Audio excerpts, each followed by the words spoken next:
Hi, Hannah here for Disney. Last summer, I set sail on the Disney Dream, and here's a very quick overview. When it comes to cruises, Disney definitely know what they are doing, so when I saw that the Disney Dream was coming to the UK, I knew we had to go. I have previously set sail on board the Disney Magic and Disney Wish and couldn't wait to see what this ship had to offer. One thing you need to do as soon as you book any Disney cruise is to download the Disney Cruise Line app and add your reservation. Here is where you'll be able to pay your balance, make special requests, and book activities when the booking window opens, and check in. Once on board, this is also your Bible of what activities are on the ship and your dining rotation information. If you want a more in-depth video on this process, please let us know. As you first step onto the Disney Dream, you'll notice its breathtaking atrium. This 3-deck high space is nothing short of spectacular, featuring an elegant, airy design with classic nautical feel. My favourite parts are the amazing chandelier and the Disney characters in the gold features. This is also where you'll get the chance to meet multiple Disney characters on your cruise, and all the details of these character meets are found on the app. The gorgeous decor is seen throughout the ship, with amazing artwork everywhere. It's definitely worth on your cruise to just walk around and stop and look at all the artwork, and some of them are interactive. We stayed in a veranda stateroom. The nautical decor is simple with cute little Disney touches, and as 2 adults and 2 kids, there was definitely enough room, and the split bathrooms made getting ready so much easier. A big part of the excitement of a Disney cruise is that your stateroom host will make sure the sofa and bunk bed are made up each night, and in the morning, while you're at breakfast, they come in and put it all away.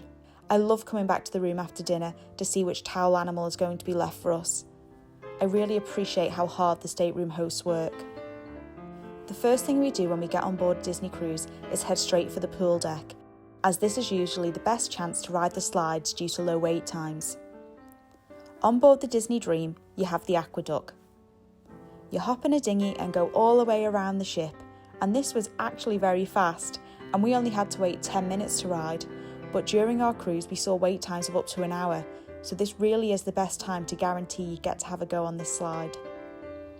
The pools themselves are quite small on this ship, and the main pool gets really busy, even during our port day, and for younger kids, there's a smaller water slide and a splash pad area themed after Finding Nemo, which we saw lots of younger kids enjoy.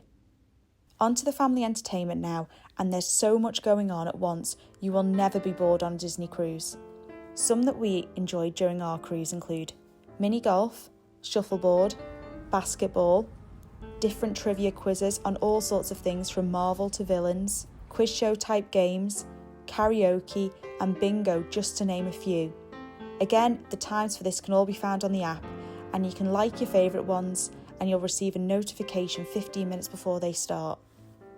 One of the entertainment highlights on a Disney cruise, though, are the shows. These begin with a sail away party on deck, which is your first chance to get to hear the iconic Disney horn.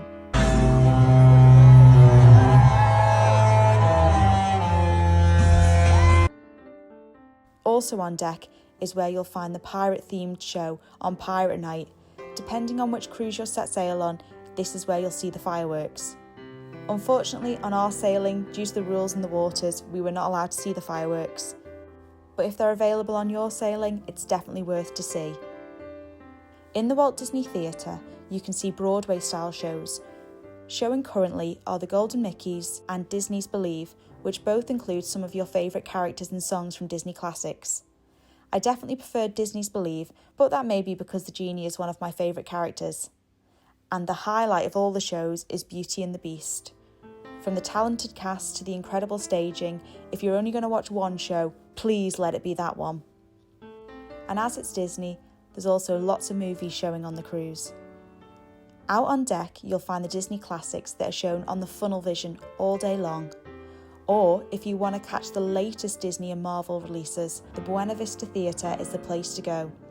Even if the film is only released in cinemas that day, it will be screened here. If, unlike me, you have kids who'll go to kids clubs, Disney have you covered.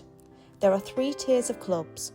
The Oceaneers Club for children ages 3 to 12, Edge for ages 11 to 13, and Vibe, for teens aged 14 to 17. We went to the open house for the Oceaneers Club, and there were so many amazing activities to do, from colouring in Pixie Hollow to playing games in Andy's room and to flying the Millennium Falcon. There was also an interactive dance floor where we saw lots of different games being played. The theming here is amazing, and the cast members were really enthusiastic about making sure the kids were having a magical time. And we all know Disney isn't just for kids. There are some amazing activities just for adults to do to make sure they're having a magical time too. If you're looking to relax, you could head to Senses Spa, which has a full range of spa treatments that can be booked through the app in advance. There is also a dedicated adults-only pool area with a swim-up bar for a far more relaxed feel than the main pool deck. Also, you'll find the District, which after 9 p.m. becomes an adult-only nightclub area with different themed bars where you can enjoy a post and a drink. My favourite was the Skyline Bar, which is where we took part in a mixology class, which was an extra charge, and we had so much fun doing this, to the point I'd do it on every cruise I go on in the future. The staff was so knowledgeable and the drinks tasted amazing. And if, unlike me, you're a big shopper, on board the Disney Dream there are multiple shopping experiences. If you're shopping with a big budget, you'll find jewellery and designer handbags. And in Mickey's main sale is where you'll find all the Disney Cruise merchandise. If there is something specific you want, you may want to queue up for it when it first opens, as it does only open when at sea. Things tend to sell out really quickly. There is also a Wreck-It Ralph themed sweet shop on board, which is excellently themed, selling sweet treats and gelato at an extra cost. Now, the restaurants. The Disney Dream has 3 restaurants included in their standard dining rotation. These are the Enchanted Garden, which is the prettiest of them all, making it look like you're sat in a beautiful garden. Animator's Palette, where a certain turtle comes to say hello. And Royal Palace, which is, as you could guess, themed with royalty in mind, with Disney princesses adorning the walls. Unfortunately, on this cruise, we didn't necessarily have the best experience during dinner. We had long waits for food and refills, which meant we actually skipped the Pirate Night dinner, which is a special menu, as we were afraid we would have missed the show. I personally think this is due to the fact there were too many people on the ship. I've been on other Disney cruises and never had an experience like that, so don't let it put you off, as I won't let it put me off. There are also 2 adult-only restaurants on board, which you pay extra to experience: Remy's and Paolo. We had brunch at Paolo, and it was the most delicious meal with the best pizza I have ever had. The service and the whole feel of the restaurant was incredible, and I would recommend it to anyone to try if you have the chance on your cruise.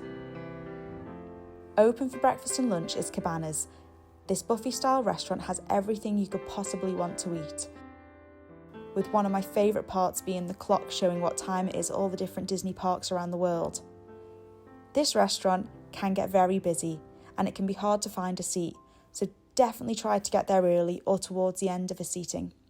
On deck you'll find Flo's Cafe, which has lots of different windows serving burgers, fries, pizza, salads and sandwiches all afternoon and evening. And for ice cream lovers, there's a help yourself soft serve ice cream machine. Overall, we really enjoyed this cruise, but did feel like there was too many people on it.